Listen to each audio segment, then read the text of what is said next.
Pemirsa, sidang etik kasus Papa Minta Saham yang menyeret Ketua DPR Setia Novanto berakhir dengan pengunduran diri Setia Novanto dari jabatannya sebagai Ketua DPR RI. Jika merujuk ke Undang-Undang Nomor 17 Tahun 2014 tentang MD3, posisi yang ditinggalkan Setia Novanto harus diisi dengan pengganti dari partai yang sama. Sementara ada sebagian pihak yang kemudian menginginkan agar jabatan pimpinan DPR dikocok ulang. Mekanisme seperti apa yang nantinya akan digunakan untuk memilih Ketua DPR yang baru, siapa sosok yang paling berpeluang, dan akan seperti apa konstelasi politik ke depan dengan adanya pergantian Ketua DPR. Kita akan mendiskusikannya bersama narasumber pengamat politik Indria Samego. Selamat sore Pak Indria. Selamat sore. Ya, terima kasih sudah hadir di studio kami. Ya, dan pemirsa, kami juga nanti akan mencoba bergabung dengan anggota Komisi 3 DPR Ruhut Sitompul yang akan bergabung dari gedung DPR Senayan, Jakarta. Saya akan ke Pak Indria terlebih dahulu. Pak Indria, kalau kita sedikit membaca atau sedikit mereview apa yang terjadi kemarin.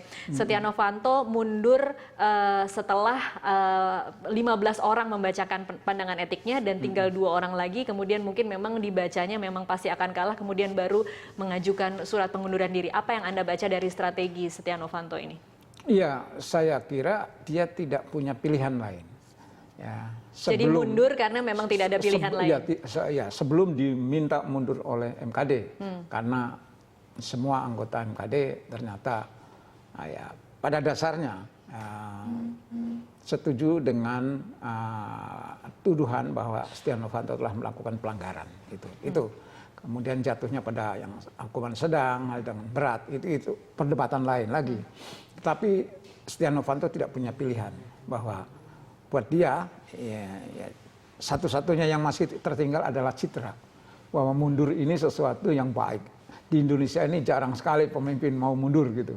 Maju terus, pantang mundur. Oke, momentumnya yang dipilih setelah 15 orang ya, membacakan pandangannya, menurut Anda masih bisa terselamatkan di depan publik? Iya, paling tidak itu lebih bagus daripada tidak sama sekali. Daripada dia dimundurkan gitu oleh MKD gitu. Oke. Baik. Setelah tidak jadi ketua, kemudian tidak ada sanksi lain selain cuma hanya kehilangan jabatannya. Setia Novanto masih berada di dalam anggota DPR dan kemudian masih punya privilege atau fasilitas-fasilitas lain dan tidak ada sanksi lain selain kehilangan jabatan ketua DPR. Betul. Apa komentar Anda?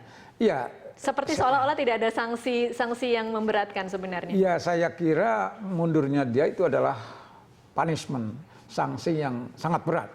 Karena bisa dibayangkan kalau jadi dari ketua fraksi menjadi anggota biasa mending. Ini dari ketua DPR yang biasa pakai fasilitas negara sama dengan menteri dan RI 6 ya.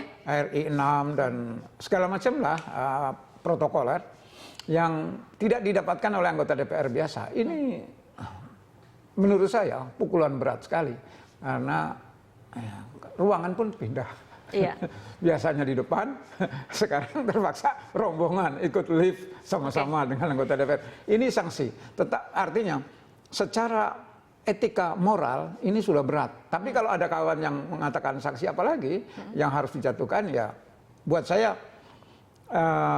ini sidang etika. Jadi mundur itu sudah merupakan hukuman sanksi yang paling berat gitu. Oke, baik. Kita melihat bagaimana kasus ini berkembang dari sejak awal ketika dilaporkan oleh Sudirman Said. Kemudian kita juga melihat bagaimana seorang Setia Novanto bertahan, kemudian melakukan segala upaya untuk bertahan. Nah, ketika kemarin akhirnya dia memutuskan untuk mengajukan surat pengunduran diri, apakah kita bisa membaca bahwa ada perjanjian antar parpol lainnya bahwa saya akan mundur tetapi posisi ketua akan tetap berada di Golkar, atau memang nantinya akan dibiarkan kepada bagaimana keputusan di rapat paripurna? Ya, kelihatannya politik memang masih tetap berorientasi pada kekuasaan. Dalam arti bahwa tidak gratis. Mundurnya Setia Novanto tentu saja diikuti oleh semacam kompensasi. Bukan Setia Novanto sendiri tetapi pada partai. Nah, tentu saja yang diharapkan oleh partai koalisi Merah Putih adalah tetap menggunakan MD3. Sehingga Setia Novanto mundur digantikan oleh tokoh Golkar yang lain gitu kan. Sementara pihak lain koalisi pendukung pemerintah ini memang sejak dulu juga kecewa dengan itu. Tetapi masalahnya sekali lagi akan menimbulkan memang pro kontra yang meramaikan DPR. Ini jilid 2, keramaian jilid 2 gonjang-ganjing itu.